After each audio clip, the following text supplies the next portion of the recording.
Estamos de vuelta aquí en Vía Pública y tenemos un invitado que viene de Argentina. Está invitado por el Partido Libertario, el partido de formación aquí en Chile, y ha traído a Javier Milei. Probablemente usted lo conoce, lo ha seguido, porque es un economista anárquico-liberal, austríaco, pero sobre todo muy polémico en sus formas de plantear las ideas y con mucha pasión. Javier, gracias por estar aquí. Muy buenas noches. ¿Qué tal, Matías? Un placer enorme. ¿Qué tal? Algunos dicen que tienes una vocación también de comunicador, de presentador de televisión, que te atrae mucho eso, más allá de la economía, que las has estudiado maestrías en distintas partes, excepto que te atrae mucho los medios y te gusta, ¿no? Me resulta divertido el debate. Sí. O sea, además estoy fuertemente comprometido con la batalla cultural y la sensación que tengo como liberal libertario que soy es que cada vez que piso una baldosa, digamos, escupe socialismo Argentina. Por lo tanto, digamos, ya me parece que es una batalla digna de dar, porque Argentina arrancó el siglo XX siendo el país más rico del mundo, con el PBI per cápita más alto del mundo, y a partir de 1928 comenzó a abrazar de a poco las ideas socialistas, y hoy Argentina es el país 70, camino a estar peor. ¿Cómo te defines tú? ¿Anarcoliberal? De las cosas que yo te he leído, te he escuchado esa definición. Yo soy, digamos, anarcocapitalista, pero filosóficamente, conceptualmente. Pero entiendo que el mundo, por el momento, tiene restricciones y por ende soy minarquista de corto plazo. Es decir, considero que el Estado para lo único que sirve es para seguridad y justicia. Sin embargo, como filosóficamente soy anarcocapitalista, considero que el progreso tecnológico puede derivar en distintas cuestiones que nos pueda permitir merecernos un mundo sin Estado. Incluso sin Estado para la justicia. Claro, exacto. Bueno, mira, esto, digamos, había justicia privada en la época del Imperio Romano que comercializaba con otros imperios, si no había una ley así establecida. Entonces, ¿qué hacían? Hacían acuerdos y había árbitros. Por lo tanto, había una justicia privada. Y si no hubiese Estado, conceptualmente estamos hablando, ¿no? En un ideal que a lo mejor para ti es conseguible, ¿cómo nos defendemos los que somos en la relativa más débiles? Lo planteo, por ejemplo, desde los temas de seguridad, si tú quieres en adelante. Vendrán dos tipos que te dicen, Javier, me gusta tu chaqueta, la chaqueta, por la fuerza, y te la quitan. Estoy hablando de un caso muy básico el que te estoy planteando. No, pero a ver, el problema es el siguiente. O sea, vos me estás postulando, bajo esa situación, que el ser humano puede ser malo o es malo. Entonces la pregunta es, ¿y vos te crees que si le pones el bonete del Estado a ese ser humano se va a convertir en algo mejor? Si vos a ese ser humano que vos considerás malo le das el monopolio de la violencia, ¿crees que vas a estar mejor? Pero si cada uno de nosotros cede parte de ese monopolio de la violencia o de la sobrevivencia, de la autodefensa, se la cedemos a un Estado, a una policía el día de mañana. ¿Le estás dando el monopolio de la fuerza? Claro, eso. Y después lo utiliza en tu contra. Pero eso sería ilegal. Siempre estamos... no, pero en un Estado de Derecho eso no debiera pasar. No, ¿cómo que no? Digamos, mirá el caso de Argentina. O sea, cómo continuamente sube la presión fiscal, lo cual es un robo y está amparado en que es legal, pero no es legítimo. Y entonces, justamente, utilizan el monopolio de la fuerza para imponerte la esclavitud fiscal. De hecho, si yo tuviera que elegir entre el Estado y la mafia, me quedo con la mafia. Porque la mafia tiene códigos, la mafia cumple, la mafia no miente y sobre todas las cosas, la mafia compite. En cambio, el Estado no admite competencia, quiere el monopolio de la fuerza, quiere el monopolio de la emisión monetaria, quiere el monopolio, digamos, y son todas cosas que a la postre nos generan mucho daño. Interesante la comparación de la mafia y el Estado. Hay una diferencia si en la mafia no hay alternancia en el poder, salvo que maten al jefe de la mafia. Pero sí tiene competencia legítima. Pero en las democracias sí hay alternancia en el poder y cada cierto tiempo el dueño de este Estado, que te parece tan perverso a ti, el dueño, entre comillas, el administrador, tiene que irse y viene otro que por voluntad popular es quien administra. Pero es que a mí no me consta eso, digamos, te puedo mencionar el caso de Argentina. En el año 2002 Argentina tuvo un que se vayan todos. En 2000... Sí, cuando estalla la convertibilidad, digo, se declara el default abierto, toda esa transición durante lo que es diciembre del 2001 y la primer parte del 2002, digamos, hay un que se vayan todos. Y no se fue ninguno, están los mismos. Y no solo que están los mismos, están los familiares, están sus amantes, ¿sí? Digamos, están, digamos, sus amigos, o sea, con lo cual cada vez el Estado es más grande. Argentina tiene una presión fiscal en blanco del 70%, con lo cual además es un país inviable. Y cuando se aparece un problema fiscal, lo resuelve subiendo impuestos. Es decir, con lo cual, digamos, el futuro de Argentina va a ser cada vez peor. ¿Los impuestos para ti son un mal necesario o sencillamente un mal? No, son un robo. Los impuestos. Son un robo. ¿Qué pasa si yo voy a tu casa, Matías, y te digo, che, Matías, dame la mitad de tu ingreso? ¿Qué me vas a decir? A ti te diría que no. Bien, ok, me encanta. Ahora, wait a minute. Sí. Mañana, vengo con un papel y te digo, Matías, dame la mitad de tus ingresos. Me voy a decir, ya te dije que no.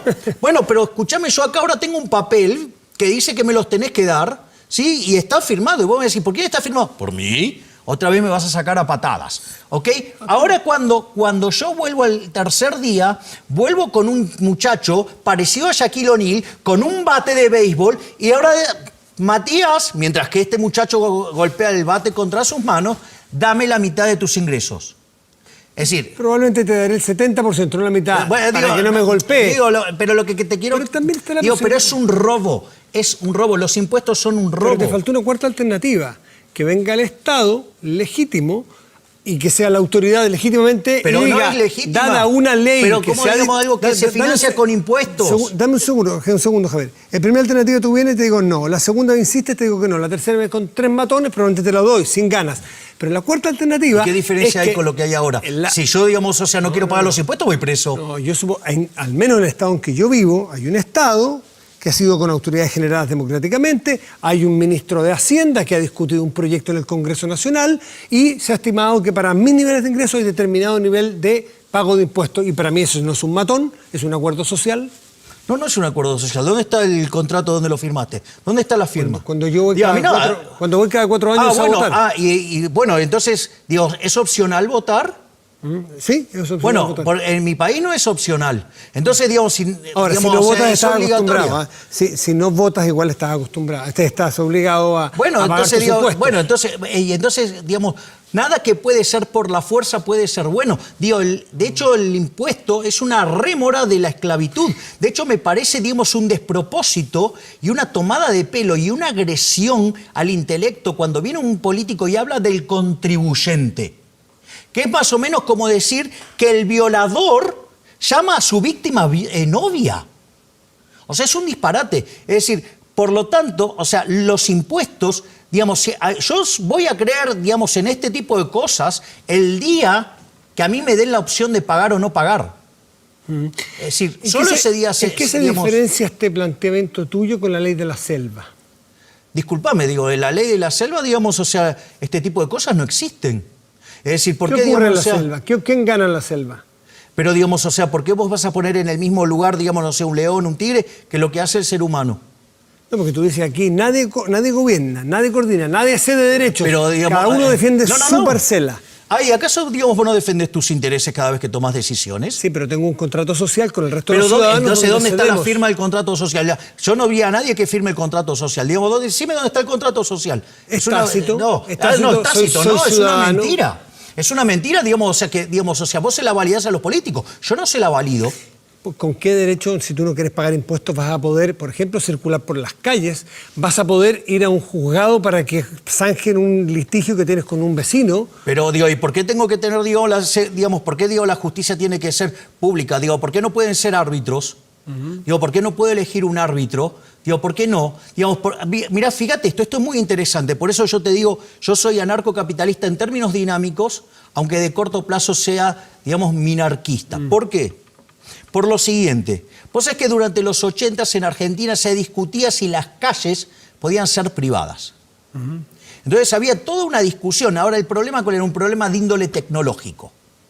Hoy tranquilamente las calles podrían ser privadas. ¿Acaso cuando vos pasás por una autopista no tenés un lector? Sí, claro. Bueno, entonces, digamos, o sea, vos tranquilamente podrías instrumentar un sistema de lectura donde las calles pueden ser privadas, ¿sí? Donde cada uno se encarga de su calle, digamos, y eso le genera ingresos, ¿sí? Digamos, y podría ser directo, y el GPS hasta te podría decir, usted va a tomar este camino, le va a costar tanto, y si vos querés también le puede decir, digamos, bueno, mire, este está en mejor estado, otro está en otro estado, lo que fuera. Es decir, mira qué fácil que puede ser, o sea, podrías tener calles privadas. Es decir, entonces esta discusión, digamos, que era teórica en la década del 80, hoy es absolutamente posible. Por eso yo digo, yo soy anarcocapitalista en términos dinámicos y filosóficos, aunque en términos estáticos reconozco que puedan existir restricciones, por lo tanto, digamos, entiendo algunas soluciones como soluciones de corto plazo.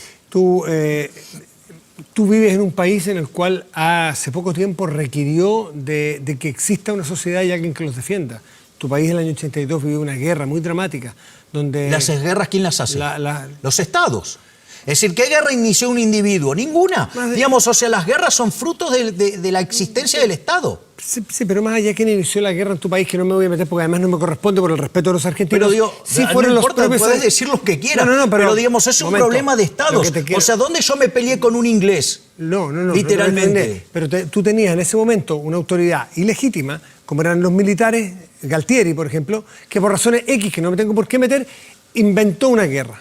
Bueno, lo que vos quieras. Entró ahora digo, mira qué interesante esto, porque a veces se cometen las falacias de ad populum, ¿no? Digamos, mirá cómo se manifiesta la gente. Digo, esto te lo cuento porque, digamos, he escuchado acá que muchas veces, digamos, levantan algunas banderas en función de la cantidad de gente que se movilizó. Vos sabés que, digamos, Galtieri llenó varias veces la Plaza de Mayo.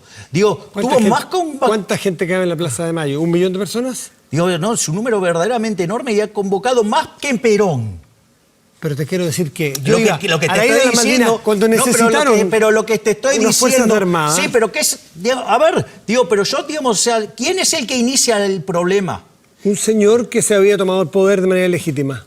Ok, digamos, bueno, ¿y que acaso ningún gobierno democrático, digamos, no inició guerras? Sí, claro ¿O acaso, digamos, Hitler no fue elegido por la voluntad popular o Mussolini? Y bueno, y sin embargo, digamos, fueron una locura. Hay momentos donde las sociedades requieren ser representadas. Por ejemplo, un caso dramático... Bueno, digamos, pero digamos, puede ser que... pero de vuelta, la guerra es un problema de estados, no es un problema de individuos. Y si los individuos de repente, digamos, o sea, creen que tienen alguna falencia mental por el cual, digamos, no pueden hacerse cargo de su proyecto de vida, digamos, entonces, digamos, no tienen por qué estar complicándole la vida al resto. Es decir, si la gente, digamos, considera que no puede hacer tal cosa, no tiene por qué pasarme la cuenta a mí. ¿Cómo hacemos las políticas públicas de salud, por ejemplo, para la vacunación de la malaria? Voy a ponerte cualquier epidemia. Viene la malaria en nuestra sociedad y tenemos que vacunarnos. ¿No te parece razonable que haya un Ministerio de Salud, un ente general que organice, que mida, que haga la logística? Que, por ejemplo, que garantice de que la medicina que te van a poner a ti es la adecuada. Y eso lo va a determinar un burócrata. No, eso lo determina una institución que nos hemos dado como sociedad. Y eso lo va a determinar un burócrata. No sé si un burócrata o un funcionario calificado. ¿Por qué un burócrata? Pero ¿por qué digo, no es un prejuicio pensar que un funcionario tiene que ser un burócrata? No, sí. Digamos, porque el problema está en cómo se financia. Se financia con una fuente coactiva de ingresos. Voluntariamente, yo, digamos, no sé si lo quiero o no. Digamos, o sea, yo no lo quiero. O sea, justamente, si me venís a contar a mí, digo, donde yo vengo de un país que si vos querés tener salud, sí, hay salud pública. Sí, pero ¿sabes qué? Todo el mundo trata de ir al sector privado. Es más, la señora Cristina Fernández de Kirchner, que se vive hablando de los derechos, de esto y la igualdad, del otro, de la salud pública, ¿sabe dónde se atiende? Fuera de Argentina, probablemente. O en una clínica privada de las más caras. ¿Sí? Y lo mismo para todos, digamos, la corporación política. O sea, con lo cual, digamos, es una gran hipocresía. Es decir, ¿cómo lo hacen los sectores más vulnerables de tu país? Cuando digamos, los más pobres, los menos favorecidos económicamente, que han tenido menos oportunidad de tener acceso a la educación, a la salud, en fin, a todo, para poder acceder a un medicamento. La pregunta es, ¿vos estás dispuesto a robarle a una persona el fruto de su trabajo para vos asignarlo discrecionalmente? No, a robar jamás. ¿Y entonces cómo se lo vas a financiar si no se lo robas a otro? No estás suponiendo que un impuesto es un robo. Obvio, claro que es un robo. Bueno, digo, para mí sí es un robo. No, digo, lo sé. Bueno, entonces digo, para mí el impuesto es un robo, lo llamo como lo que es, porque, digamos, es una acción digamos, es un acto coactivo. Ok, no le robemos a nadie. ¿Cómo financiamos para los sectores más populares la salud y la educación? Pero de vuelta, si vos querés financiar algo, alguien lo tiene que pagar. ¿Y en tu modelo? Entonces, no, bueno, a ver, fíjate esto, es muy interesante. En Argentina, hay dos autores, Alberto Venegas Lynch, hijo, que probablemente sea el máximo exponente no solo del liberalismo argentino, sino de todo el liberalismo de habla hispana. ¿Sí? A punto tal que tiene libros prologados hasta por Hayek. Tiene un libro con Martín Krause que se llama En defensa de los más necesitados. En realidad, cuando viene, por ejemplo, la Gran Depresión y a la Argentina le pega fuertemente, Chile igual. Es el sector privado el que se organiza para darle contención a los caídos.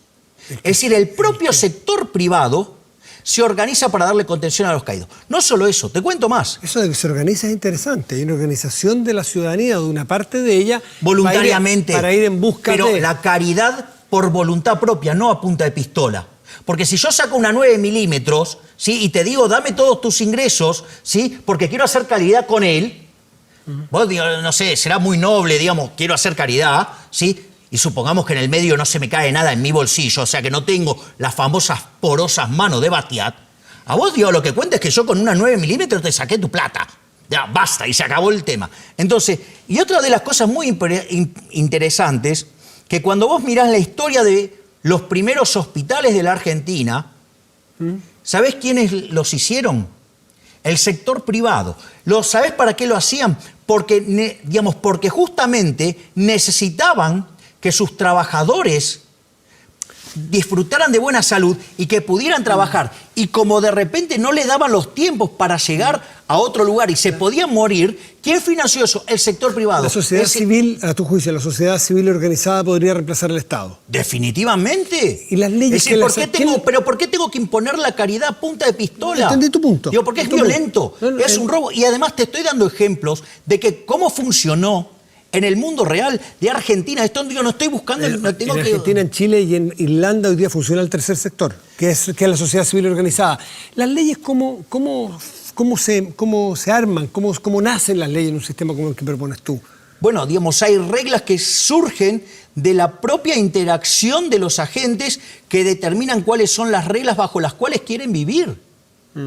Bueno, fíjate que, por ejemplo, en los países del common law, la ley va evolucionando acorde, van ocurriendo los devenires históricos. ¿Qué te parece Chile como modelo de los Chicago, el modelo liberal, neoliberal, le llaman algunos aquí en manera despectiva, algunos se defienden, dicen que está muy bien, y aquí por lo menos dicen que Chile es el modelo en el mundo de un sistema más o menos parecido, probablemente el tuyo es más radical, el que estás planteando aquí.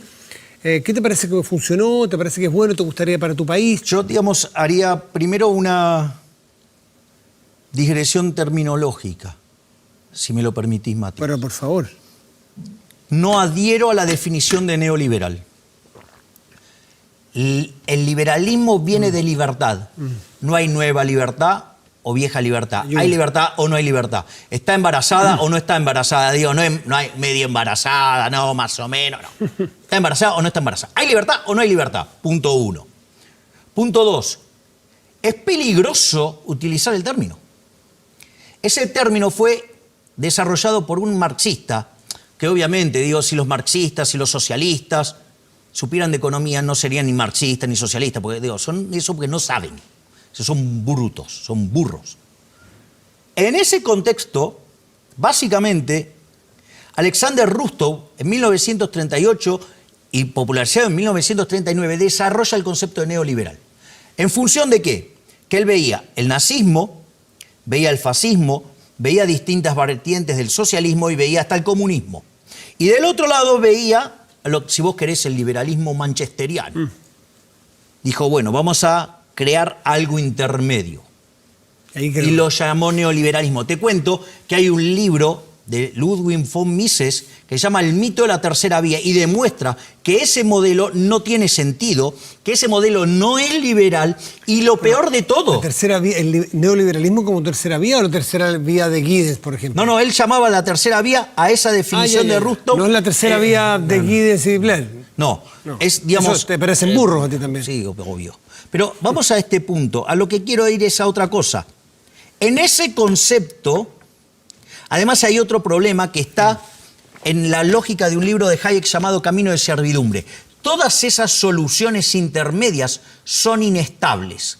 Y como son inestables, se produce porque ¿cómo es la intervención? Aparece alguien desde la poltrona, ve algo sin saber de qué se trata, pero que no le gusta y entonces se interviene. Nosotros estamos haciendo intercambios voluntariamente, pero sucede que hay alguien allá que no le gusta, entonces viene y se mete en el medio por la fuerza y rompe todo. ¿Sabes cuál es el resultado? El resultado es que vos estás peor, yo estoy peor y todos los demás que estaban vinculados a nuestras transacciones van a estar todos peor. Consecuentemente, se produce lo que se llama el fallo del gobierno, que suele ser muchísimo peor que el supuesto fallo de mercado, y que ahí después vos tenés una pérdida de bienestar. Y eso, digamos, cuando a la sociedad se le metió la manía de la intervención, genera más demanda de intervención, y sabes que eso paulatinamente, ¿sí?, conduce al socialismo. ¿Querés un buen ejemplo de esa decadencia? Sí. Argentina. La gracia es que nosotros dos podemos conversar aquí civilizadamente porque tenemos ciertos niveles de simetría. Porque si yo tuviera el poder del interruptor de tu micrófono aquí, o tú tuvieras el poder del micrófono mío acá, probablemente, o de cortar a un tercero, probablemente no podríamos conversar, ¿no? Bueno, si tuviéramos los dos tendría otra vez simetría. Pero si yo tuviera como conductor decirte, Javier, esa respuesta no te la acepto, así que tienes que decirte, bueno, entonces no podríamos dialogar como lo hemos hecho. Bueno, digo, también pues yo puedo elegir no venir. No, está bien. Por eso, porque tú tienes libertad, tenemos simetría, conversamos. Está bien, pero en la sociedad no se da esa simetría generalmente. Hay unos que nacen con ventajas, desventajas, lo que en algunos deportes se llama el hándicap. Y alguien tiene que ayudar a establecer esos niveles de igualdad o no. Me parece una aberración. No, me imagino, por eso te lo pregunto. Me parece una aberración. Digamos, vos a ver, ¿qué está yendo? El tema de igualdad de oportunidades. Por ejemplo. Una aberración. Digo, algo que, por ejemplo, justifica el impuesto a la herencia. Por ejemplo, ¿no? Digo, para corregir esa desigualdad de origen. La pregunta es, te hago una pregunta.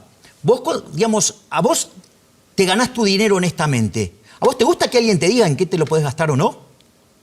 El mío no. Ok, bien, primer punto. Segundo punto, si vos le querés hacer un regalo a tu hijo, ¿cuál es el problema que se lo quieras hacer? Ninguno. Bueno, la herencia es un regalo post-mortem. Entonces, el Estado está regulando de que vos no le podés hacer el regalo que a vos se te dé la gana a tu hijo. Fíjate qué crueldad. Suponete que aparecen dos personas y que salen, de una situación idénticamente igual. Y los dos trabajan lo mismo, los dos ganan lo mismo, o sea, todo fantástico. Nada más que a uno le gusta consumirse todo. Y al otro le gusta ahorrar. Consume una parte, la otra parte la ahorra y con eso empieza a acumular capital. Entonces, esa persona se vuelve más productiva y empieza a producir más. La pregunta es, ¿por qué, obviamente los dos se mueren, entonces vos, claro, él le dejaría su capital a su hijo. Y si el otro nada, entonces a vos te parece desigual. Entonces estás decidiendo robarle al primero para dárselo al segundo. Te quedaste puntualmente, te autoinvitaste a ir a un análisis que era el del impuesto de la herencia. Bueno, pero tú me dijiste que era una aberración. Pero es la una igualdad aberración de oportunidades. No. ¿Tú me dijiste eso? Yo lo que estoy diciendo es, el concepto que se usa es una aberración. ¿Por qué? Porque gracias a Dios, somos todos distintos. Entonces, lo único que vos podés asegurar es la igualdad ante la ley. ¿Y sabés qué es lo peor de todo? Porque gran parte de toda esta crítica tiene que ver en qué se la gastan los herederos. Los herederos se la gastan, a mí me haces un regalo y me lo gasto en lo que se me da la gana. Literalmente. Sí, pero no. Pero ¿por qué, a mi papá no me va a poder regalar lo que quiera? Si tú Pero ¿por qué, vos tenés que regular? ¿Por qué vos vas a cuestionar que mi papá me haga regalos? No te he cuestionado nunca. Ese es como que yo venga y te cuestione, ¿por qué vos le haces regalo a tu hijo? Ese es lo mismo, la herencia es un regalo post-mortem. Entonces, ese es el primer punto. Y después pasa otra cosa más.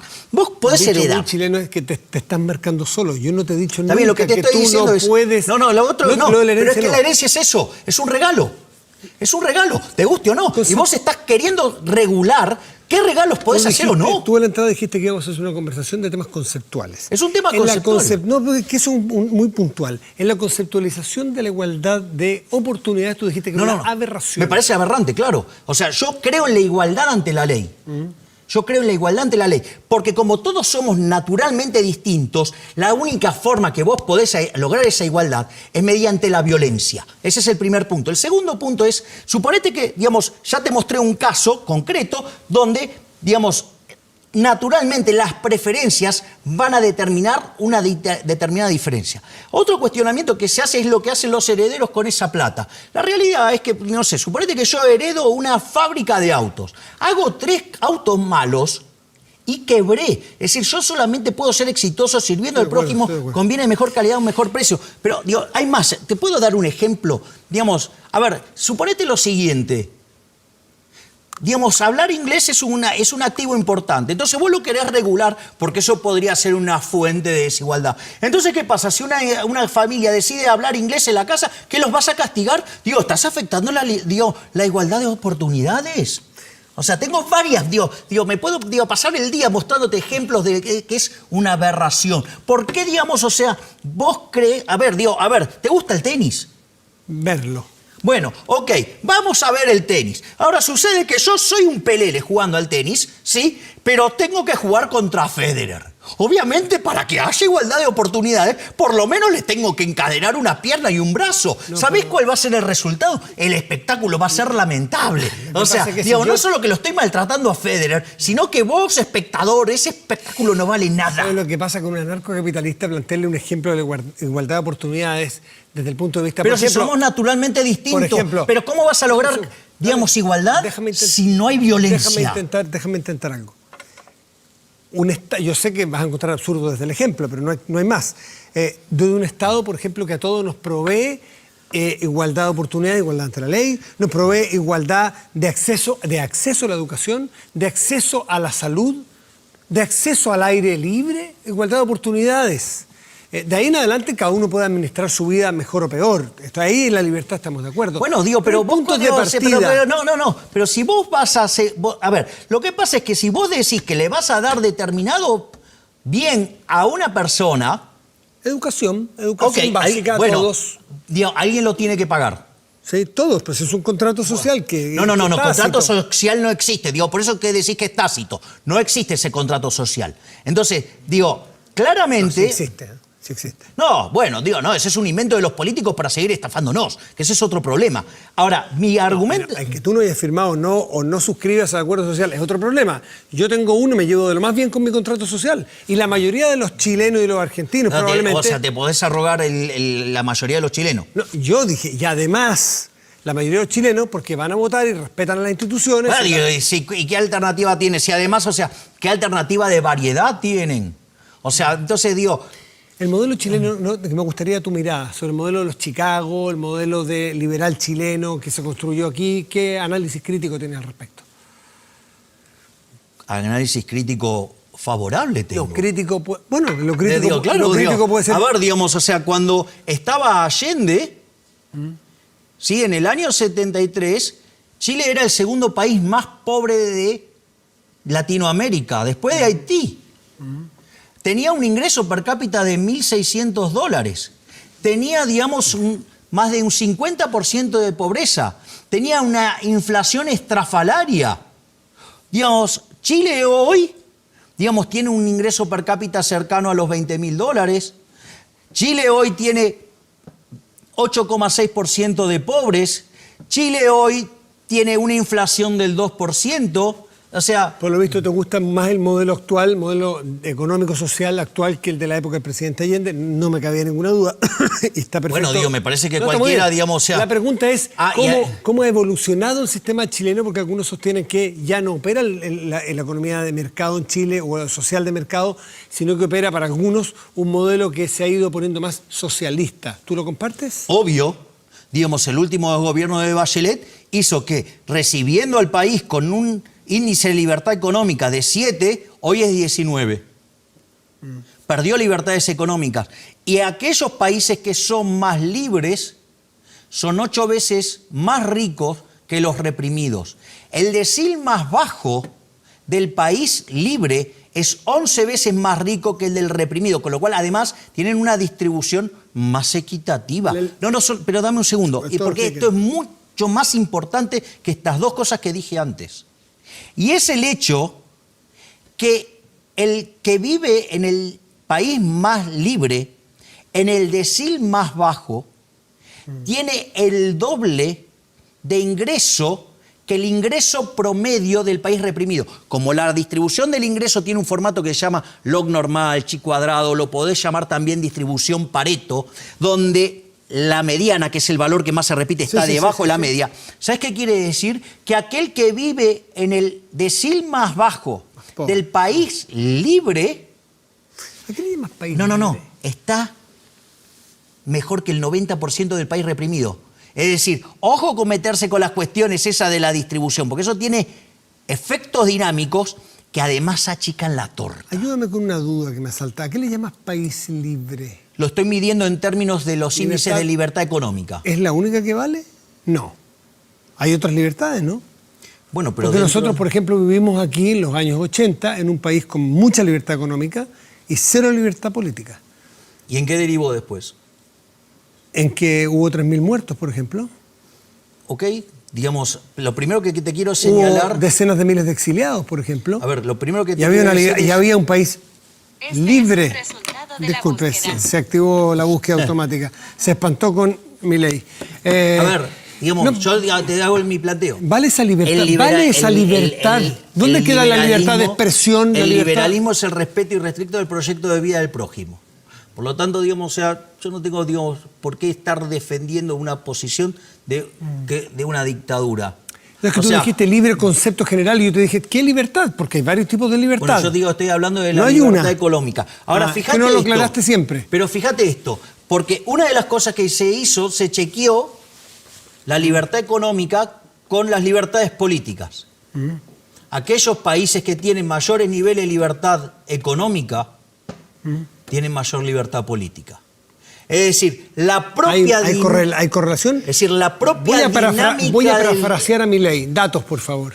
Bueno, datos. digamos, ¿Dónde están los datos? En los estudios, digamos, de libertad económica. Es decir, digamos, yo te puedo mostrar... De correlación de libertad económica que sean siempre con otro tipo de libertades. Por ejemplo, la libertad política, la libertad de expresión. Pero es que justamente, digamos, hay gente que se dedica a correr esos índices y lo corre contra índices de libertades políticas. Y aquello, es más, los derechos de la mujer, por ejemplo, que tanto se discute, donde el feminismo como causa original es liberal, porque se habla de igualdad ante la ley, que eso no es lo mismo que el embrismo, que es affirmative action, o sea, que es discriminación afirmativa, ¿sí?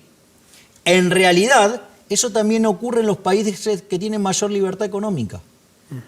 Por lo tanto, una de las cosas que vos ves es que aquellos que tienen libertad económica tienden a evolucionar también hacia mayor libertades políticas, cosa que no pasa en los regímenes. Javier Milei, ¿cuál es la sociedad del mundo actual que te parece más cercana a lo que tú quisieras? No hay perfectas, pero... No, está claro que no hay perfectas. Claro, no las hay. ¿Qué gobernantes, qué gobiernos, a ver, qué sistemas? lo más parecido o lo mejor que vos tenés en el planeta es lo que podría vos observar en el caso, por ejemplo, de Suiza, en el caso de Australia, en el caso de Nueva Zelanda, ¿sí? O, por ejemplo, países que hicieron reformas como Irlanda. Que hay mínimos sociales, hay mínimos sociales garantizados. Está bien, digamos, o sea, a ver, tengo que usar proxies de libertad económica porque no existe, digamos, todavía el anarcocapitalismo. Entonces, digamos, hago, digamos, soluciones que aproximan. Es decir, ahora, eso no quiere decir que, digamos, no pueda existir en el futuro. Digo, vos en algún momento leías cosas que parecían de ciencia ficción y después se volvieron realidad. ¿Conoces algún político chileno de la actualidad que te llame la atención? No, digo, pero no porque no estoy involucrado con la cuestión ¿Y en la Argentina, política. cuál es tu líder en la Argentina? Ninguno. ¿Y por qué no te presentaste tú en la última? ¿Y pero por qué tengo que hacerlo yo? No, está bien, para hacer un país más acorde a tus ideales, pues. Pero porque yo creo que en realidad hay que dar antes la batalla cultural. Es decir, a ver, yo lo que digo es, mira, Argentina con esto de los derechos, por ejemplo, a tener educación... ¿No es un derecho? No, porque alguien lo tiene que pagar. No es gratis, alguien lo tiene que pagar. Y cuando vos decidís que... ¿No es excluyente a los derechos que tengan que pagar? No. A ver, el punto es el siguiente. El aire libre también, el aire limpio también tiene que pagarlo alguien, ¿no? Digo, bueno... Tenemos que pagarlo en el sentido de que tenemos que cuidar de que no se contamine... Bueno, digamos, ojo, digo, con las cuestiones de la contaminación, digo, porque yo he visto, digamos, por ejemplo, el Bósforo, digo que digamos, el siglo XIX era una putrefacción y ahora está, digamos, limpio y divino. O sea, entonces, digamos, cuidemos con esas cosas. Pero quiero volver por ejemplo, el caso de la educación. La educación en Argentina se utiliza como un mecanismo de adoctrinamiento, donde tanto a los chicos de la primaria como la de secundaria y en la universidad se te forman las ideas de la izquierda. Es decir, forman autómatas, se les lava el cerebro para que sean adoradores de la religión del Estado. Entonces todos creen que el Estado es bueno. No, el Estado es una porquería. ¿El Estado es sinónimo de izquierda? Bueno, la solución 100% sí. Digo, solución que se puso en práctica y fue un fracaso en lo económico, en lo social, en lo cultural y además asesinó a 150 millones de seres humanos. No trivial. ¿Macri te representaba en algo? Para nada, me parecía absolutamente repugnante. De hecho, lo he criticado desde el primer día, consta en videos, consta en artículos. ¿Sabes por qué? Porque era un gobierno socialista. ¿Macri? Obvio, claro. ¿Y Cristina? A ver, pará. Bueno, Cristina, digamos, o sea, Cristina es una hipócrita, ¿sí? Digamos, en especial, o sea, una mentirosa, una actriz, ¿sí? Pero, a ver, el punto es el siguiente. No respecto a sus virtudes morales, sino que me refiero, o sus talentos actorales, me refiero respecto de la ubicuidad o la ubicación ideológica. Pero es que digo, Macri es un socialista. es que Argentina tiene el largo tan corrido a la izquierda que tildan de liberal a Macri cuando es un socialista. Fíjate esto. ¿Y qué es? ¿Qué es el peronismo? Si Macri es socialista, ¿qué es el peronismo? No, bueno, el peronismo es cualquier cosa, depende de las necesidades políticas. Digo, esa es la magia del peronismo. Puede ser cualquier cosa, el peronismo, dependiendo, digamos, o sea, vos podés tener a Menem y podés tener, digamos, a los Kirchner, o sea, digo, y todo pasa y son todos peronistas. A ver, vamos a este punto y esto me parece interesante. El gobierno de Macri estaba alineado con la Internacional Socialista. El gobierno de Macri estaba asociado con la Internacional Popular. El señor Marcos Peña es socialista, que era su jefe de gabinete.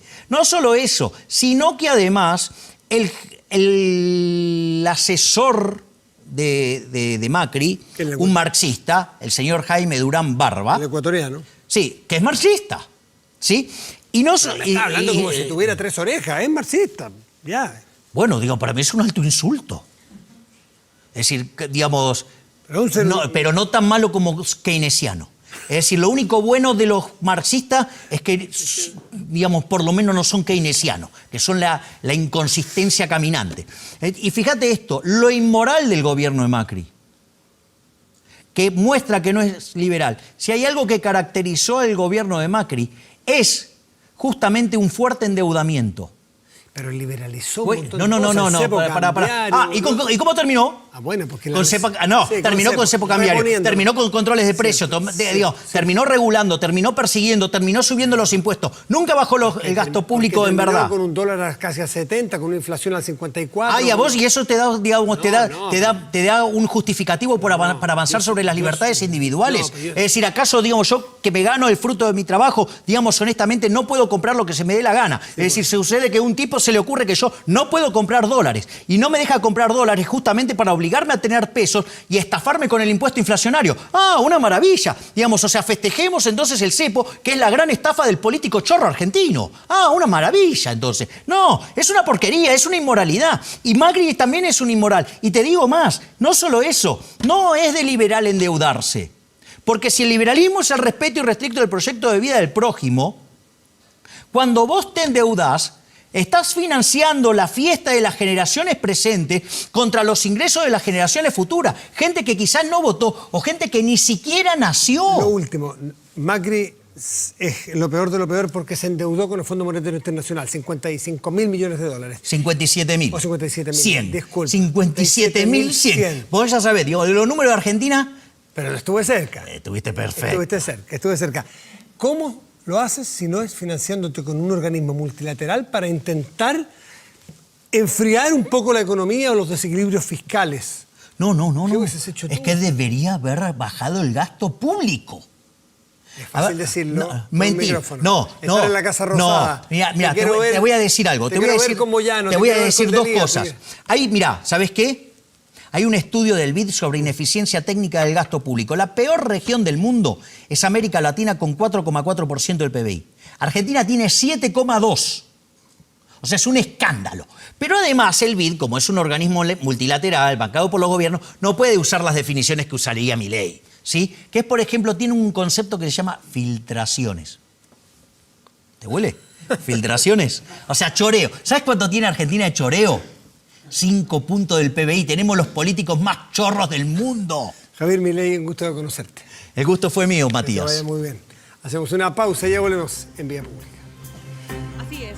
Saludamos a nuestro siguiente entrevistado. Viene desde Argentina, está de paso en nuestro país. Y yo estoy vestido hoy día con amarillo con negro. Y lo primero que me comentó fue precisamente los colores de mi vestuario. Javier Milei, economista, ¿cómo estás? ¿Qué tal, Catalina? Un gusto estar aquí. ¿Por qué comentamos lo de los colores? Expliquémosle a la gente que nos está escuchando. Porque los colores amarillo y negro son los colores que representan al anarcocapitalismo. Ujú. El amarillo por el oro y el oro negro. por la anarquía. Exacto. Bien. Y tú utilizas mucho estos colores, que lo veo de hecho en tu libreta, en tu lápiz. Exactamente. En todo, digamos, está muy, muy extendido el uso del amarillo y negro. Te identifica. Cuéntanos un poco, ¿cuál es el motivo de tu visita a nuestro país, Javier? Bueno, yo en el día de ayer, esencialmente el core fue dar una conferencia en Libertad y Desarrollo. Para mí fue algo que me llena de orgullo, porque ahí fue donde los Chicago Boys lanzaron su plan. Ujú. Y desde mi punto de vista, ese modelo ha sido un modelo verdaderamente exitoso, ya que cuando llegaron, digamos, en Chile, por ejemplo, cuando se fue a Allende, digamos, el PBI per cápita era $1.600, hoy es cerca de 20.000. Si vos tomas, la inflación era algo absolutamente descontrolado, hoy tienen una inflación del 2%. Si tomás la pobreza estaba por encima del 50%, hoy está en el 8,6%. Cuando vos tomás digamos, la desigualdad medida por el Gini, también cayó fuertemente, digamos, hubo todo un proceso virtuoso, y creo que desde mi punto de vista y lo que se percibe, al menos desde el otro lado de la cordillera, y la información que nos llega, es que, como en muchos lugares, o sea, las ideas de la libertad, si bien han logrado una supremacía cuantitativa enorme, Ujú. es como que se perdió la batalla cultural. Esa es la sensación que tengo. Entonces, digamos, se hace digamos, vos no podés cuestionar al capitalismo desde lo cuantitativo, ¿no? Digamos, o sea, los países más libres son 8 veces más ricos que los reprimidos, los países, digamos, más libres, su decil más bajo, o sea, el segmento más pobre, es 11 veces más rico que lo que es en un país reprimido, con lo cual hasta, digamos, la distribución, si vos querés, es más equitativa, más igualitaria, por llamar el nombre que quieras, a mí esos nombres. Pero los cambios al modelo se han ido haciendo necesarios, no solamente acá, sino que en distintas partes del mundo. Es que, bueno, en los lugares donde... Quiero hacer un punto adicional, porque esto es muy importante para tenerlo en cuenta. Mirá que el decil más bajo del país libre, no solo que es 11 veces más alto que el del reprimido, sino que es el doble del ingreso promedio del país reprimido. Como la distribución del ingreso lleva un formato que se llama log normal, chi cuadrado, digamos, o también se llama distribución Pareto, la mediana, que es el valor que más se repite, está muy por debajo de la media. O sea que el 75-80% vive con menos del ingreso promedio. Y además, no solo eso significa que entonces el que vive en el decil más bajo, el país libre, está mejor que el 90% de la población del país reprimido. Digo, ese no es un resultado menor. Y por otra parte, aquellos que han avanzado con la presencia del Estado, digamos, con estas consignas de la igualdad, en rigor, digamos, su performance económica cae sustancialmente. ¿Tú eres pesimista respecto del futuro que pueda tener nuestro país o de cómo se están llevando adelante las reformas, los cambios que la gente ha pedido hoy día en la calle? Bueno, primero, digamos, yo nunca haría el punto sobre lo que pide la gente en la calle, porque eso, digamos, podría implicar una falacia ad populum. ¿Por qué? Mirá, digamos, en Argentina, por ejemplo, vos sabés que quien más gente convocó en una plaza en Argentina fue Leopoldo Fortunato Galtieri, en el año 82, con la Guerra de Malvinas. Y, digamos, y tenía un fuerte consenso social y, sin embargo, era un desastre lo que estaba haciendo. Y implicó la muerte de 2.000 chicos. Sí, perdón a los soldados por haber dicho chicos, pero eran muchachos muy jóvenes. Y otros tantos quedaron muy afectados psicológicamente. Pero eso tiene que ver más con un movimiento de nacionalismo. Bueno, Acá digo, son demandas sociales. Bueno, digamos, ese mismo tipo de demandas también sociales, digamos, las quiso satisfacer Hitler. Y tuvo, digamos, un alto nivel de popularidad, al margen, digamos, de ahí, digamos, el término nazi, de hecho, viene de nacionalsocialismo. O sea que, y todo esto, y a mí me parece muy importante, todo esto, digamos, de la batalla cultural y todo este problema de la discusión de la desigualdad, tiene que ver porque, digamos, en general, los liberales o libertarios no dieron esa batalla, no explicaron que el sistema capitalista no solo es superior en lo cuantitativo, no solo es superior en lo estético, sino que además es superior moralmente, porque los valores subyacentes, digamos, en el socialismo son inmundos y conducen a una sociedad muchísimo peor, porque se sustentan sobre la envidia, el odio, el resentimiento, el trato desigual frente a la ley, el robo y el asesinato, porque recordemos que los sistemas socialistas en el mundo se cargaron con la vida de 150 millones de seres humanos, es decir, con lo cual además es un sistema asesino. Entonces, esos son los valores que tiene el socialismo, digamos, o sea, los cuales, digamos, derivan, ¿sí?, de lo que es, si vos querés, el trabajo de Marx y Rodbertus, utilizando, la teoría de la explotación y las mejores que hace Marx, pero que tiene un problema de origen, que es una mala teoría del valor. Entonces, esa discusión también está ligada con la discusión de la economía, y que cuando vos comprendés cómo funciona el proceso en el cual se genera la distribución del ingreso simultáneamente con la producción, porque son procesos que no son escindibles, sino que se generan de modo simultáneo, empezás a comprender, digamos, que muchas de esas discusiones no tienen sentido, salvo que haya prebendas. Ese es otro tema. Estamos con Javier Milei, economista argentino, con una mirada, bastante radical respecto de lo que ha ocurrido en nuestro país. Carlitos Lavín, tú en España, también con preguntas. Sí, no, yo solo para contraargumentar, yo comparto con usted, Javier, que efectivamente los números macros, el modelo chileno ha sido exitoso, pues los números hablan por sí mismos, digamos, en términos de crecimiento respecto a sus pares, en términos de renta per cápita respecto a sus pares, en términos de longevidad, ¿cierto?, en niveles de longevidad que tiene que ver indirectamente con la salud, etcétera.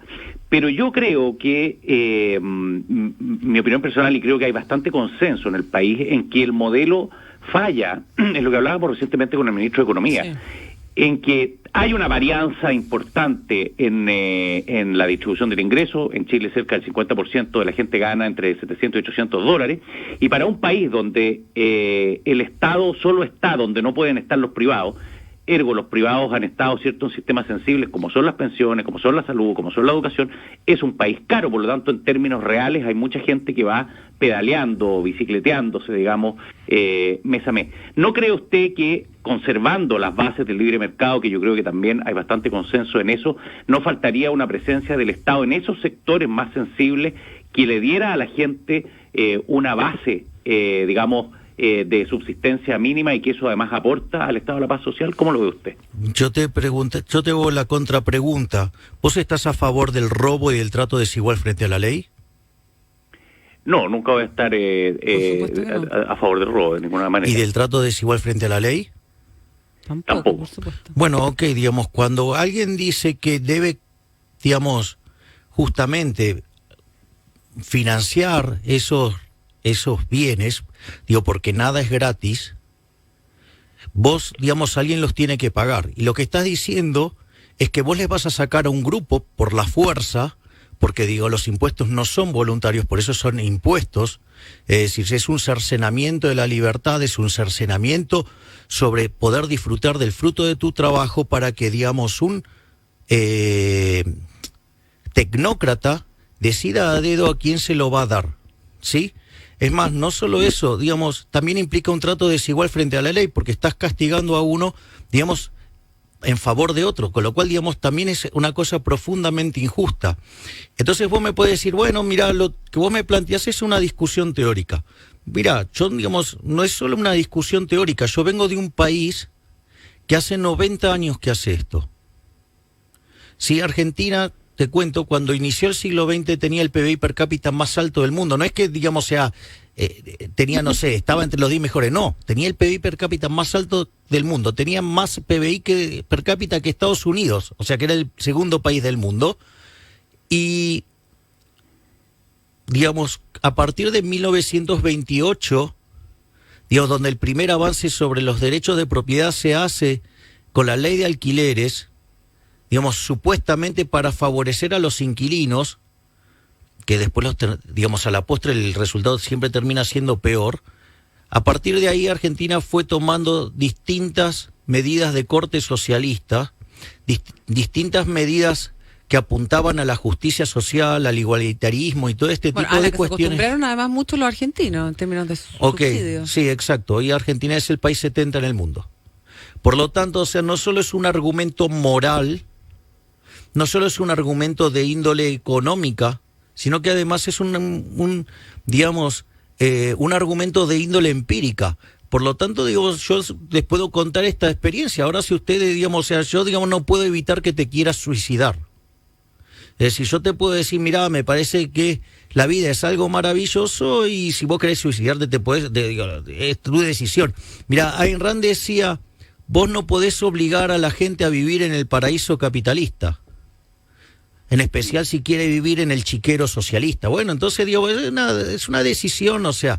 Entonces, para mí, digamos, Chile se encuentra en un momento histórico que si verdaderamente esta discusión está en el tapete, es una excelente oportunidad para que los liberales chilenos, y que si en algún sentido quieren invitar a otros liberales de otras tierras, que estamos comprometidos fuertemente con las ideas de la libertad, digamos, a pesar de que ustedes tienen gente muy buena, ¿no? Porque, digamos, el caso de Axel Kaiser, esto lo predijo hace 10 años.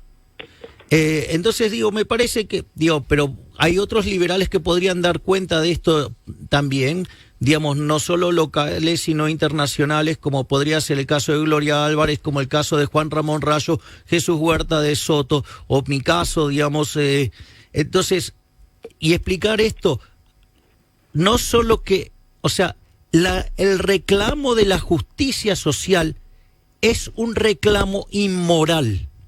Es decir, no solo que conduce a peores resultados. Pero ¿por qué inmoral? Si, por ejemplo, hay gente que hoy día no puede acceder a una buena salud, que tiene una está bien, pensión digo, miserable. pero está bien, pero, ok, esa, digo, primero es la definición. Ahora el mala punto educación. Ok, pero entonces, pero vos estás entonces de acuerdo, digamos, o sea, ¿cómo sentirías que yo, digamos, o sea, sienta una tremenda necesidad de caridad con la persona X, saque una 9 milímetros, te la ponga en la cabeza y te diga, dame tu plata, es para hacer caridad? No, pero lo que pasa es que aquí las demandas sociales muchas veces están justificadas, efectivamente. No, justificadas no, digo, o sea, vos no podés justificar el robo. No, a ver, es que lo que pasa es que yo creo que yo creo que hay que llegar a un punto medio. Claro. No, ahí tampoco, lo mismo pasa con los impuestos. Pero no comparto el punto medio. A ver, nosotros lo atendemos, pero no, está bien. Okay, digamos, hay demandas sociales que muchas veces están muy justificadas. No, a ver, yo digamos, o sea, yo no hablaría de demandas sociales, de última diría, mis preferencias dicen que tal cosa. Yo, digamos, me suena un poco fuerte arrogarse la voz de la sociedad.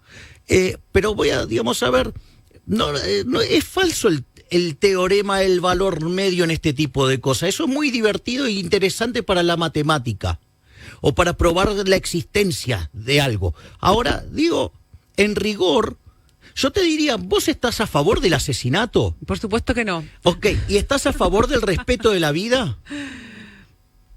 Bueno, podemos discutirlo, pero... No, digamos, No, sí. es otra discusión, o sea, digamos, no Es estoy... que tiene que ver con un trasfondo un poco más valórico.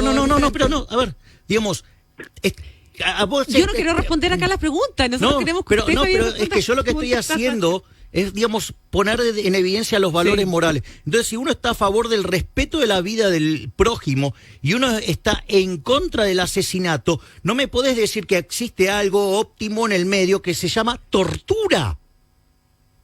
No tiene sentido. Es una falacia también trabajar con el teorema del valor medio en este tipo de cuestiones. O sea, en la cuestión moral, las cosas están bien o están mal. Bien. Es decir, ahora, lo que sí yo te puedo, lo que a veces, y me parece que genera un reclamo justo por parte de la sociedad, es cuando vos, en lugar de tener empresarios, que desde mi punto de vista son héroes, son benefactores sociales, son los que hacen progresar a la humanidad, y eso da cuenta de los últimos 200 años de la explosión de riqueza y destrucción de pobreza que ha tenido desde que llegó el capitalismo. Lo que los liberales también cuestionamos fuertemente es cuando aparece el empresario. ¿Qué es el empresario? Es el empresario prebendario. Es aquel que descubre que es mejor negocio hacer una alianza con políticos ladrones en perjuicio de la población.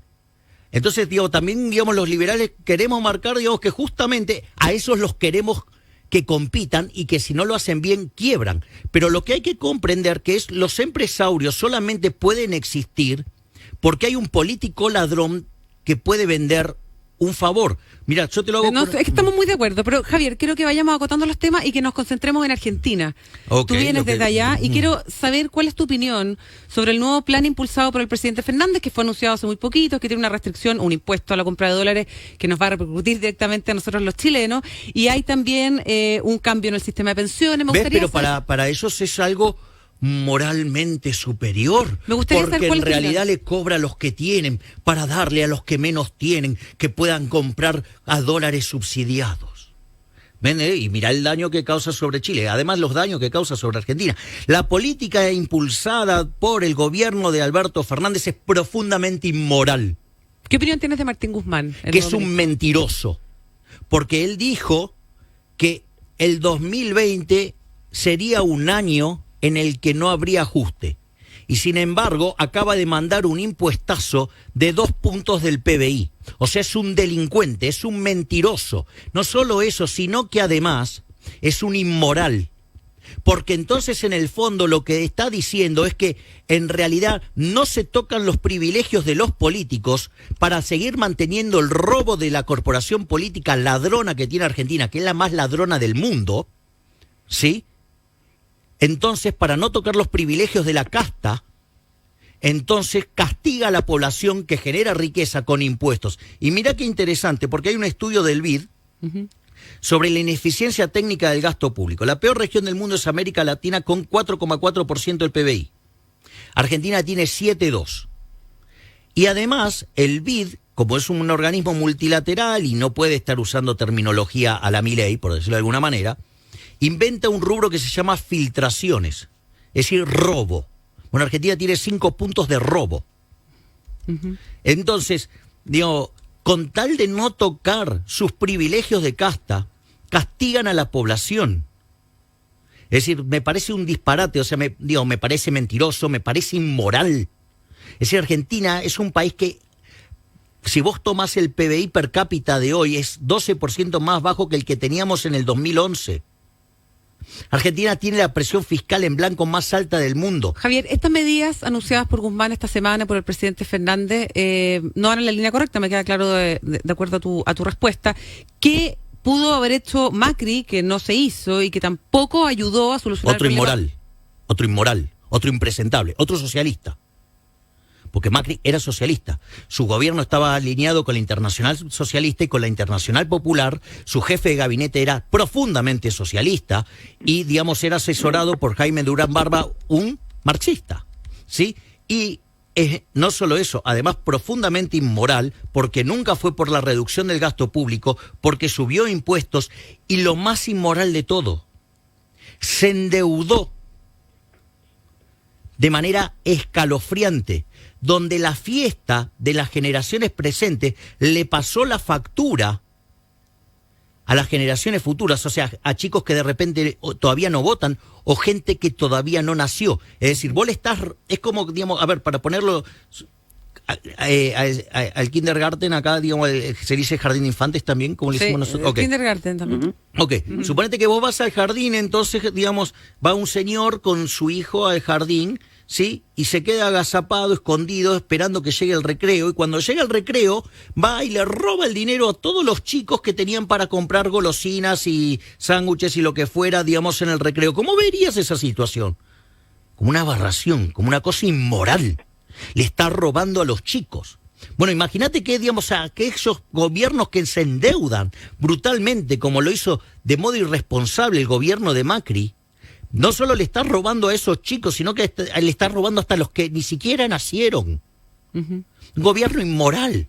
¿Carlito? Sí, Javier, y ahora haciendo ya las proyecciones más numéricas, más duras, ¿qué crees tú que va a pasar con la economía argentina dado los planes anunciados y la línea que esperas del nuevo presidente? ¿Qué va a pasar con el crecimiento? ¿Qué va a pasar con la inflación? ¿Qué va a pasar con la moneda? ¿Cuáles son tus pronósticos miras para un inversionista internacional que quisiera saber tus proyecciones? Yo no hago proyecciones, yo no creo en esa metodología. De hecho, considero que los economistas que hacen eso son unos farsantes, son unos delincuentes. ¿Por qué no?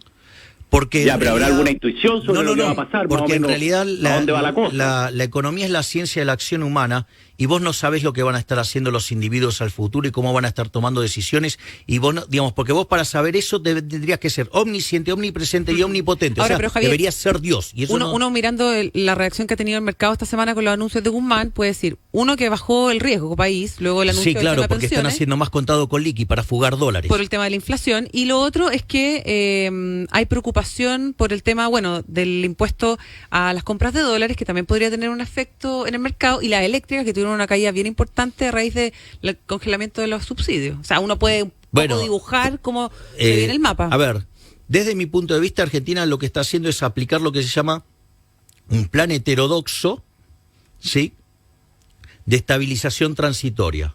Entonces Argentina va a tener una primera parte del año, digamos, semi-tranquila, porque como muchos ya anticipábamos lo que iba a estar lanzando este gobierno, entonces vos, por ejemplo, ¿qué pasa? Hubo sobrereacción en la suba de precios en la última parte del año. Entonces, ¿qué pasa? Aún, digamos, cuando vos validaras expectativas sobre la evolución de la cantidad de dinero y demás, lo que vos vas a ver es que puede que la tasa de inflación se amesete y hasta baje un poco.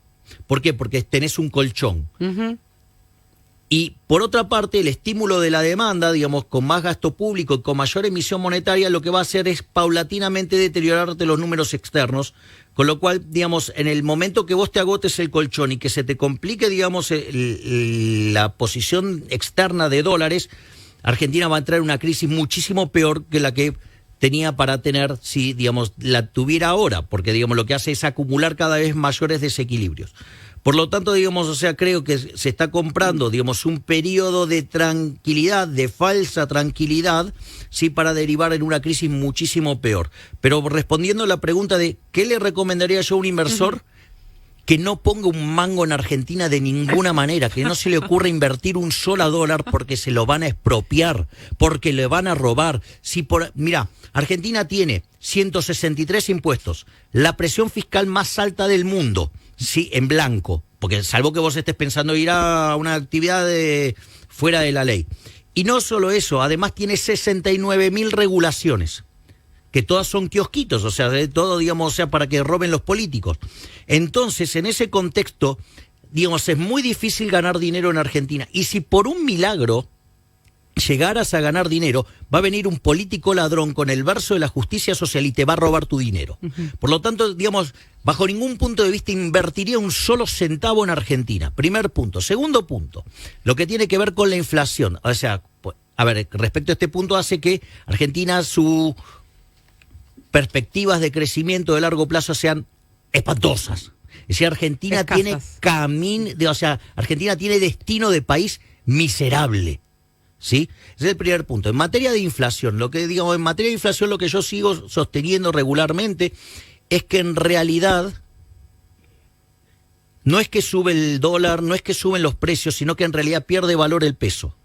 Y eso pasa porque el peso es la moneda que emite el político argentino, a los cuales los considero excremento humano que ni siquiera sirven para bono. Por favor, muy bien. Estamos con Javier Milei, economista argentino. Le agradecemos que haya venido. Javier, muchas gracias. Sabemos que está invitado por el Partido Libertario. Va a estar realizando distintos seminarios. Y bueno, esperamos que le vaya muy bien. Boca o River. No soy de ninguno. Ah, bueno. Que le vaya muy bien. Muchísimas gracias, un placer. Igualmente, muy buenos días. Igual. Carlitos.